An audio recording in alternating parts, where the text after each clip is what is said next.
شروع کرتی ہوں اللہ کے نام سے جو بے انتہا مہربان نہایت رحم فرمانے والا ہے۔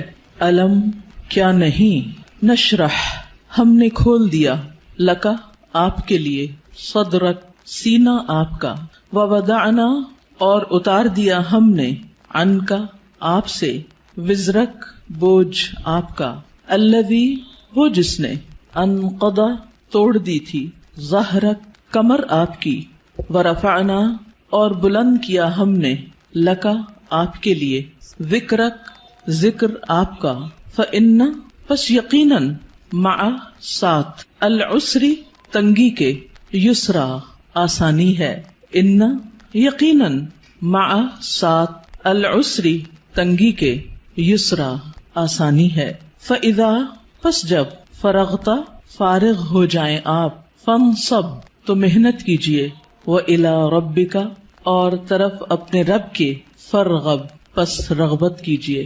سورۃ الانشراح جس کا ایک نام سورۃ الشرح بھی ہے اور سورۃ علم نشرح بھی، یہ تین نام عام طور پر آپ کو مختلف مصاحف میں لکھے ہوئے ملیں گے۔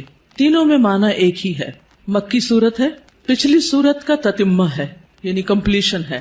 بعض کے خیال میں یہ دونوں ایک ہی سورت ہے، لیکن حقیقت یہ ہے کہ دونوں الگ الگ سورتیں ہیں، سورۃ الضحیٰ اور سورۃ علم نشرح۔ سورۃ الضحیٰ میں بھی رسول اللہ صلی اللہ علیہ وسلم پر اللہ سبحانہ وتعالیٰ کے انعامات کا ذکر ہے، اور اس سورت میں بھی آپ صلی اللہ علیہ وسلم پر اللہ سبحانہ وتعالیٰ نے جو انعامات کیے، احسانات کیے، ان کا ذکر ہے۔ سورۃ الضحیٰ میں حسی انعامات، ظاہری انعامات، نظر آنے والی چیزیں، ان کا ذکر ہے، اور سورۃ الشرح میں معنوی یا نظر نہ آنے والے لیکن حقیقت میں جو اللہ سبحانہ وتعالیٰ کے انعامات ہیں جن کا ذکر آگے آئے گا آج، ان کا ذکر ہے۔ حقیقت یہ ہے کہ کوئی بھی نعمت کسی کو بھی جب ملتی ہے تو اس پر لازم ہوتا ہے کہ وہ اس کا شکر ادا کرے۔ سورۃ الضحیٰ کے آخر میں آپ صلی اللہ علیہ وسلم کو بتا دیا گیا کہ آپ شکر ادا کرنے کے لیے کیا کیا کریں۔ کیا بتایا گیا؟ فَأَمَّا الْيَتِيمَ فَلَا تَقْهَرْ وَأَمَّا السَّائِلَ فَلَا تَنْهَرْ وَأَمَّا بِنِعْمَةِ رَبِّكَ فَحَدِّثْ، کہ جس طرح آپ پر احسانات ہوئے ہیں کہ اللہ تعالیٰ نے آپ کو یتیمی کی حالت میں بہترین ٹھکانہ عطا کیا اور بہترین آپ کو علم عطا کیا، نبوت عطا کی، تو اسی طرح آپ بھی یتیم کے ساتھ احسان کریں، اور جو سوالی کوئی آئے، علم کا سوالی یا مال کا سوالی، اس کے ساتھ نرمی کا سلوک کریں، اس کو ڈانٹے نہیں۔ یعنی آپ صلی اللہ علیہ وسلم کو دی جانے والی نعمتوں اور احسانات کا شکر ادا کرنے کا طریقہ بتایا جا رہا ہے، جیسی نعمتیں ویسا ہی شکر، اسی کی قسم کا شکر۔ اور اس صورت میں بھی ہم دیکھتے ہیں کہ جن احسانات کا ذکر ہے بعد میں اسی طرح کے شکر ادا کرنے کی بات ہے، اور یہاں چونکہ مانوی نعمتیں ہیں جیسے وحی الہی ہے، اور اللہ سبحانہ وتعالیٰ نے آپ کے لیے جو آسانیاں کی اور آپ کا ذکر خیر جو بلند کیا، تو اس پر آپ کو حکم دیا جا رہا ہے کہ آپ اپنے رب کی طرف توجہ کیجئے، اس کی عبادت کیجئے، جب فارغ ہو جائیں تو بھی اپنے رب کی طرف رغبت کیجئے۔ انسان جب کسی بھی نعمت کا شکر ادا کرتا ہے تو اللہ تعالیٰ کا وعدہ ہے کہ وہ اس نعمت کو بڑھا دیتا ہے اور زیادہ عطا کرتا ہے۔ ہمیں بھی اللہ تعالیٰ نے مختلف طرح کی نعمتیں اور ٹیلنٹس دے رکھے ہیں، بعض اوقات ہم اپنے ان ٹیلنٹس کو فل کیپیسٹی میں استعمال نہیں کرتے، نتیجہ کیا ہوتا ہے؟ ہماری صلاحیتوں کو زنگ لگ جاتا ہے۔ لیکن جتنا زیادہ ہم ان کو استعمال کرنے لگتے ہیں، جتنا زیادہ ہم ان کو دینے لگتے ہیں، اور خاص طور پر اگر کوئی شخص دین کی دعوت دینے والا ہو یا تعلیم دینے والا ہو، تو ایک استاد یا ایک داعی جتنا زیادہ اپنے مدعو کے ساتھ یا اپنے طالب علم کے ساتھ، اسٹوڈنٹ کے ساتھ محنت کرتا ہے، اس کے لیے قربانی کرتا ہے، اس کو سکھانے کی اور اس کو دینے کی کوشش کرتا ہے، تو اس کا علم اور تجربہ اتنا زیادہ بڑھتا چلا جاتا ہے۔ نہ صرف یہ کہ علم اور تجربہ بڑھتا ہے، بلکہ شاگردوں کے دل میں اس کے لیے محبت اور اس کے لیے رسپیکٹ اور اس کی قدر کا جذبہ بھی اسی طرح بڑھتا ہے۔ ہم سب بھی اپنے اپنے وقت میں طالب علم رہے، اور ہم سب جانتے ہیں کہ کس استاد کا ہماری نظر میں کیا مقام تھا، آج تک ہمیں یاد ہے۔ تو اسی طرح ہمارے شاگردوں کی نظر میں بھی ہر استاد کا اپنا اپنا ایک مقام ہے، اور کس کا مقام اور درجہ اور عزت اور محبت اور قدر زیادہ ہوتی ہے؟ جو اپنے شاگردوں کے لیے جتنا زیادہ مخلص ہوتا ہے، وہ علم دینے کے کام کو یا نبوت کا کام کو پیشہ نہیں ہوتا۔ یہ ایک اللہ سبحانہ وتعالیٰ کی نعمت کا، اللہ تعالیٰ کے اس احسان کا کہ اس نے ہمیں یہ سب کچھ عطا کیا، اس کا شکر ادا کرنا ہوتا ہے، اظہار نعمت کرنا ہوتا ہے، اس کو شیئر کرنا ہوتا ہے، دوسروں کے ساتھ بانٹنا ہوتا ہے. اور انسانوں کی تعلیم و تربیت اور انسانوں کو کچھ بنانا یہ دنیا کا سب سے بڑا کام ہے. کیونکہ مادی چیزیں، پتھر توڑ کے گھر بنانا، کوٹ کے بجری سڑکیں بنانا، یہ بھی ایک کام ہے جو نظر آنے والی چیزیں ہیں، لیکن وہ تو ہمارے لیے مسخر ہیں، مطیع ہیں، فرما بردار ہیں. ہم جہاں چاہیں ان کو لگا دیں، جس طرح چاہیں ان کو رکھ دیں. لیکن انسان اتنی آسانی سے بات سننے والے نہیں ہوتے. ان کو مولڈ کرنا اور ان کو گھڑنا اور ان کو کچھ بنانا اور ان کو سنوارنا اور ان کو نکھارنا، جو نبی صلی اللہ علیہ وسلم کے فرائض منصبی میں سے تھا. اور یہی آپ کے بعد ہر استاد کی ذمہ داری ہے کہ وہ طالب علموں کو صرف انفارمیشن ٹرانسفر کرنے والا نہ ہو، بلکہ ان کے اندر کے پوٹینشل کو، ان کی صلاحیت کو، ان کے اندر پائی جانے والی مختلف جو قوتیں ہیں ان کو نکھارنے اور معاشرے کے لیے اور خود اس شخص کے لیے زیادہ سے زیادہ مفید بنانے والی. اور یہ کام والدین کے بعد استاد ہی کرتا ہے اور یہ اس کی بہت بڑی ذمہ داری ہوتی. تو اس پس منظر کو سامنے رکھتے ہوئے ہم اس سورت کا انشاءاللہ مطالعہ کریں گے کہ ہمیں کیا کرنا ہے. سوال یہ پیدا ہوتا ہے کہ کیا یہ احکامات جو اس سورت کے اندر آئے ہیں صرف نبی صلی اللہ علیہ وسلم کے لیے خاص ہیں یا اس کے بعد ان لوگوں کے لیے بھی جو آپ کے طریقے پر چلنے والے ہوں اور آپ ہی کے کام کو آگے لے کر بڑھنے والے ہوں. تو حقیقت یہ ہے کہ یہ سب کے لیے ہیں، آپ کے لیے خاص اور ہمارے لیے عمومی طور پر. تو آئیے دیکھتے ہیں سورت کو. اللہ سبحانہ وتعالیٰ فرماتے ہیں الم نشرح لک صدرک. الم کیا نہیں سوالیہ انداز ہے اور یہ یقیناً کے معنوں میں ہے، قد کے معنوں میں. نشرح ہم نے کھول دیا. شرح کا لفظ ہوتا ہے کسی چیز کو چھوٹے چھوٹے ٹکڑے کر کے، جیسے گوشت ہے تو گوشت کے چھوٹے چھوٹے سلائسز کرنا، اس کو کاٹنا. تشریح سرجری کے لیے بھی آتا ہے. الم نشرح کیا ہم نے کھول نہیں دیا، لکا آپ کے لیے، آپ کی خاطر، کیا صدرک آپ کا سینہ، کیا ہم نے آپ کی خاطر، آپ کے لیے آپ کا سینہ کھول نہیں دیا، آپ کے دل کی تنگی کو دور نہیں کر دیا. اگر دیکھا جائے تو دنیا میں پائی جانے والی نعمتوں میں سے سب سے بڑی نعمت یہ ہے کہ انسان کو شرح صدر، سینے کی وسعت، دل کی وسعت، دل کا اطمینان نصیب ہو. ڈپریشن کیا ہے؟ دل کا گھٹنا، سینے کا تنگ ہونا، اندر کی تنگی، شح، بخل، انسان کے اندر کی ایسی کیفیات کہ نہ وہ اپنے سے راضی اور خوش اور نہ کسی اور سے. اللہ سبحانہ وتعالیٰ نے ہمارے دل کو ہر چیز سے مختلف بنایا ہے. باقی جتنی بھی چیزیں ہیں ان میں جب ہم کچھ ڈالتے ہیں تو وہ بھر جاتی ہیں، تنگ ہو جاتی ہیں. لیکن دل اگر نرم ہو تو اس میں جتنی بھی علم اور حکمت اور خیر کی چیزیں ڈالی جائیں وہ اتنا ہی زیادہ وسیع ہوتا چلا جاتا ہے، اتنا ہی زیادہ کھلتا چلا جاتا ہے، اتنا ہی اس میں انبساط آتا ہے، اتنی ہی زیادہ اس میں خوشی اور اطمینان آتا ہے. تو یہ ایک بہت بڑی نعمت ہے اور یہ مانوی نعمت ہوتی ہے، ٹینجیبل نہیں ہوتی کہ آپ چھو کے دیکھ سکیں کہ کیا ہے. پچھلی صورت میں ٹینجیبل نعمتیں تھیں لیکن یہاں مانوی نعمتوں کا ذکر ہے. الم نشرح لک صدرک کیا ہم نے آپ کے لیے آپ کا سینہ کھول نہیں دیا. جب سینہ کھلتا ہے تو مشکل سے مشکل، پیچیدہ سے پیچیدہ اور کمپلیکیٹڈ معاملات سمجھ میں آنے لگتے ہیں. انسان چیزوں کی تہ تک پہنچنے لگتا ہے، اس کو گہرائی نصیب ہوتی ہے، اس میں وزڈم آتی ہے، اس میں ڈیپتھ آتی ہے اور انسان دور تک سوچنے لگتا ہے. ابراہیم علیہ السلام کا ویژن آپ دیکھیں کہ انہوں نے نبی صلی اللہ علیہ وسلم کے بھیجے جانے کے لیے دعا کی تھی 2500 سال پہلے. وہ کیسے؟ ان کو یہ ضرورت کیوں محسوس ہو گئی اور انہوں نے اپنی دعا میں یہ دعا کیوں شامل کی کہ اللہ ان کے اندر سے ایک شخص ایسا اٹھانا جو ان کی تعلیم و تربیت کرے. ہم ایسی بات کیوں نہیں سوچتے؟ ہمیں ایسے خواب کیوں نہیں نظر آتے؟ اس لیے کہ ہم صرف اپنی ہی ذات کے گرد گھومتے ہیں. سیلفش، دل چھوٹا ہے، نظر کوتاہ ہے، تنگ ہے، شارٹ سائٹڈ ہے، دور کی چیزوں کو نہیں دیکھ پاتے، صرف قریب کے فائدوں کو دیکھتے ہیں. آج مجھے کیا مل رہا ہے ہم اس کو دیکھتے ہیں، کل میری کوششوں کا صلہ کیا نکلے گا، کیا ملے گا مجھے، اس کی طرف ہماری نگاہ نہیں جاتی. لہٰذا جو لوگ شارٹ ٹرم گولز کے لیے کام کرتے ہیں وہ کوئی بڑا کام کبھی بھی نہیں کر سکتے، اور جو لوگ دور تک سوچتے ہیں اور وہ وہی سوچتے ہیں جن کے اندر وسعت ہوتی، جن کا دل بڑا ہوتا ہے، جن کی نگاہ دور تک دیکھتی ہے. تو الم نشرح لک صدرک کیا ہم نے آپ کے لیے آپ کا سینہ کھول نہیں دیا. آپ کے لیے اللہ سبحانہ وتعالی نے خیر اور بھلائی کے رستے کھول نہیں دیے، کیونکہ جب تک دل کھلتا نہیں، یہاں صرف دل کی بھی بات نہیں کی گئی، پورے سینے کی گئی، چیسٹ، اور چیسٹ کے اندر دل. چیسٹ کی جگہ زیادہ ہوگی تو پھر باقی چیزوں کے اندر بھی وسعت آئے گی. تو نبی صلی اللہ علیہ وسلم کو اللہ سبحانہ وتعالی نے یہ خاص صلاحیت دی تھی جس کی وجہ سے آپ نبوت کا کام لینے کے قابل ہوئے تھے. اسی لیے قرآن آپ کے قلب پر نازل ہوا تھا اور آپ نے اس کو محفوظ کیا تھا. اسی لیے پھر اس کو صحیح طور پر سمجھ کر آگے بیان کیا تھا، کیونکہ ان سب چیزوں کا تعلق شرح صدر کے ساتھ ہوتا ہے. یہی وجہ ہے کہ ہم دیکھتے ہیں کہ موسیٰ علیہ السلام جب اللہ سبحانہ وتعالی نے ان سے بات کی، ہم کلام ہوئے اللہ تعالیٰ اور ان کو اپنے کام کے لیے چن لیا، وَاصْطَنَعْتُكَ لِنَفْسِي، اور اللہ تعالیٰ نے ان کو اپنی رسالات سے نوازا، تو انہوں نے سب سے پہلی دعا کیا مانگی؟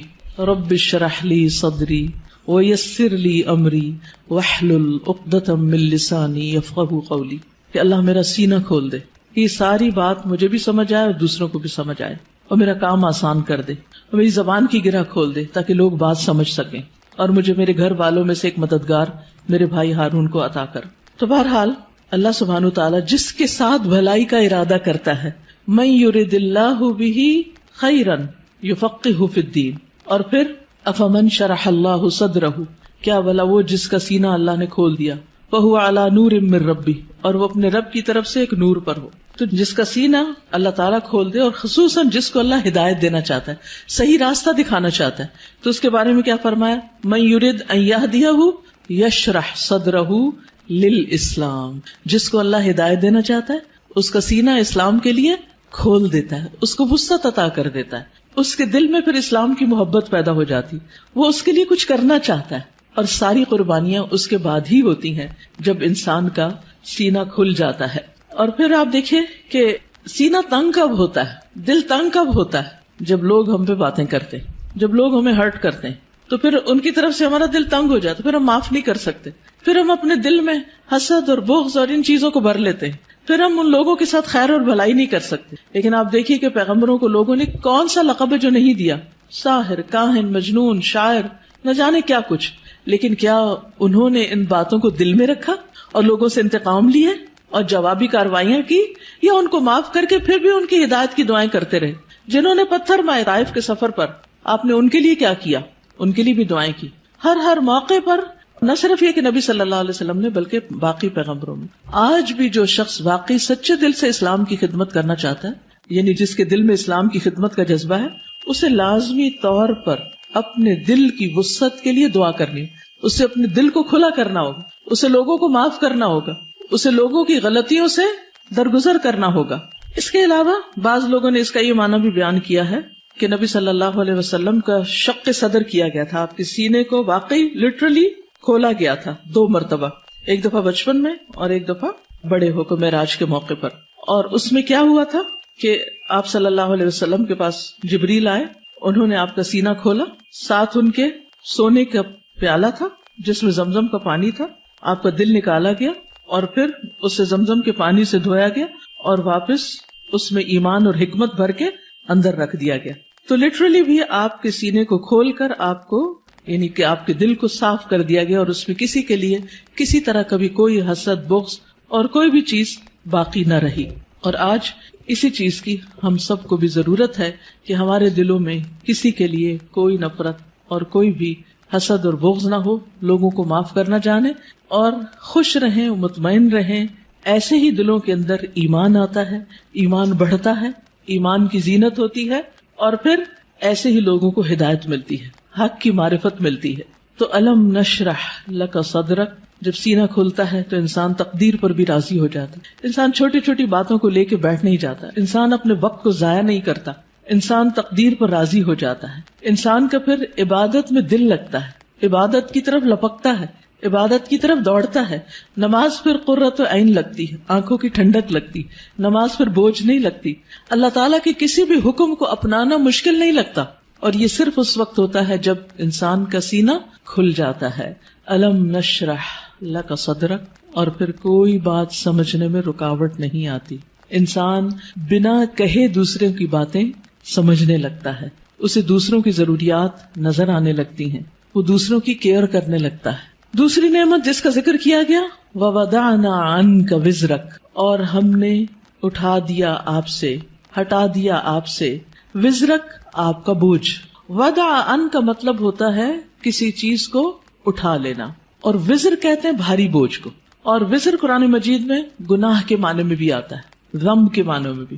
اب یہاں نبی صلی اللہ علیہ وسلم سے ان کے بوجھ ہٹا دیے گئے، اور یہاں پر آپ دیکھیں سورۃ الضحیٰ میں جو انداز تھا وہ کیا تھا کہ الم یجد کا یتیمن، سیکنڈ پرسن، الم یجد کا یتیمن، کیا اس نے آپ کو یتیم نہ پایا، فآوا ووجدک ضالا فہدی ووجدک عائلا فاغنی، لیکن یہاں زیادہ پرسنل انداز ہے، ووضعنا عنک وزرک، ہم نے آپ کا بھاری بوجھ آپ سے ہٹا دیا۔ اس بوجھ سے مراد کیا ہے؟ اس کے کئی معنی لیے گئے۔ نمبر ایک یہ کہ آپ کے دل پر نبوت سے پہلے جو ایک خاص بوجھ تھا، آپ کے ذہن میں کچھ سوالات تھے جن کا آپ جواب چاہتے تھے، آپ زندگی میں کچھ کرنا چاہتے تھے۔ آپ صلی اللہ علیہ وسلم اسی لیے شہر کو چھوڑ کر پہاڑ پر چلے جاتے، ہرا میں چلے جاتے تھے۔ تو جب اللہ سبحانہ وتعالیٰ نے آپ کو قرآن دیا، نبوت دی، تو آپ کے سوالوں کے جواب آپ کو ملنے لگے اور آپ کے بوجھ آپ سے دور ہو گئے۔ اسی طرح یہ معنی بھی کیا جاتا ہے کہ آپ صلی اللہ علیہ وسلم پر جو وحی کے نازل ہونے کے بعد ایک خاص کیفیت طاری ہو گئی تھی، آپ کے اندر ایک خوف کی کیفیت تھی۔ آپ واپس گئے اور آپ اپنی بیوی سے کہنے لگے کہ آپ مجھے کمبل اڑا دیں، چادر اڑا دیں، اور پھر حضرت خدیجہ جو تھی انہوں نے آپ کی کیئر کی، آپ کا خیال رکھا، آپ کو اللہ تعالیٰ نے بہترین مددگار دیے۔ آپ کے پیغام پر سب سے پہلے حضرت خدیجہ ہی ایمان لے آئیں، پھر اسی طرح حضرت ابو بکر جو آپ کے دلی دوست تھے وہ آپ پر ایمان لے آئے۔ تو یہ جو وحی کی کیفیت تھی اور یہ جو فرشتے کو دیکھ کر آپ پر ایک خوف اور ایک بوجھ پڑ گیا اور آپ پر ایک پریشانی آ گئی، اور پھر کچھ عرصے کے لیے جیسے وحی کا سلسلہ منقطع بھی ہوا، اس میں بھی آپ پر پریشانی آئی، تو اللہ سبحانہ تعالیٰ نے وہ سارے بوجھ آپ سے ہٹا دیے، وہ پریشانیاں آپ کی دور کر دی۔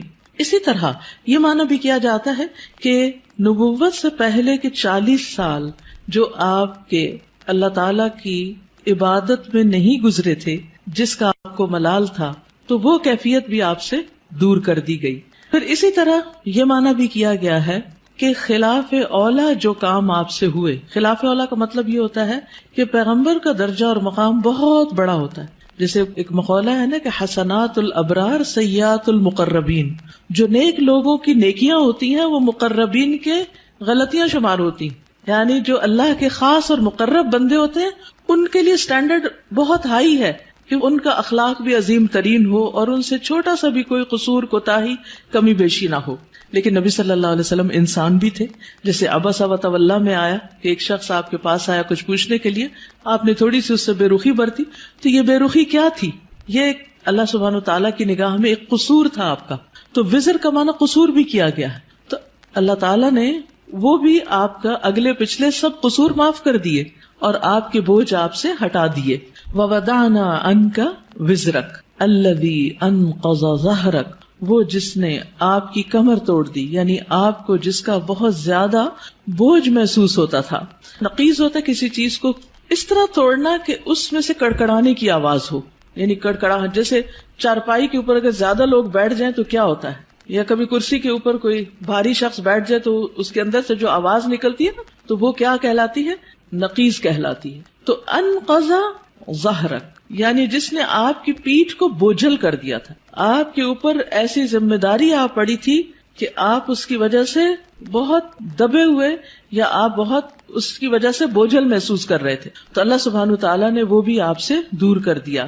ورفعنا لک ذکرک، اور آپ کا ذکر خیر بلند کر دیا، یعنی آپ کو شہرت عطا کی، آپ کو بلندی عطا کی، نہ صرف یہ کہ آپ کو بلکہ آپ کے ذکر کو، یعنی آپ کے نام کو، آپ کے مقام کو، آپ کے درجے کو بہت بلندی ملی۔